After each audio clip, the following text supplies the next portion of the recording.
ஆறாம் தலைமுறை மலேசிய வம்சாவளியினருக்கு இந்தியாவின் OIC வெளிநாட்டு குடியுரிமை.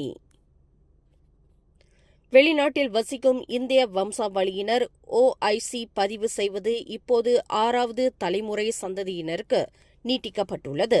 இந்திய தூதரகம் இதனை அறிவித்தது.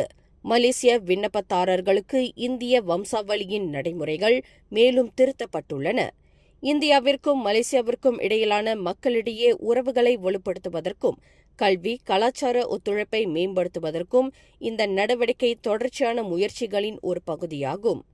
கடந்த ஜூலை மாதம் பல விண்ணப்பதாரர்கள் தொலைந்து போன அல்லது கிடைக்காத வரலாற்று ஆவணங்கள், பழைய கடப்பிதழ் ஆவணங்கள் காரணமாக வம்சாவளியை சான்றளிப்பதில் சிரமத்தை எதிர்கொண்டதால் மலேசிய இந்தியர்களுக்கான OIC விண்ணப்ப செயல்முறையை எளிமைப்படுத்த இந்தியா செயல்பட்டு வருவதாக தெரிவிக்கப்பட்டது.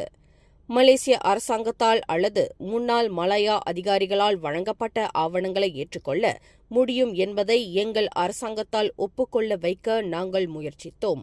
இந்தியாவை பிறப்பிடமாக அடையாளம் காட்டும் ஆவணம் இருந்தால் நாங்கள் OIC அட்டையை வழங்க முடியும் என்று மலேசியாவிற்கான இந்திய தூதர் PN ரெட்டி அறிவித்துள்ளார். மேலும் செய்திகளை தெரிந்து கொள்ள கீழே இருக்கும் பெல் பட்டனை அழுத்துங்கள். உங்கள் மகிழ்ச்சியை வெளிப்படுத்த லைக் மற்றும் ஷேர் செய்யுங்கள். தொடர்ந்து திசைகளோடு இணைந்திருக்க சப்ஸ்கிரைப் செய்யுங்கள்.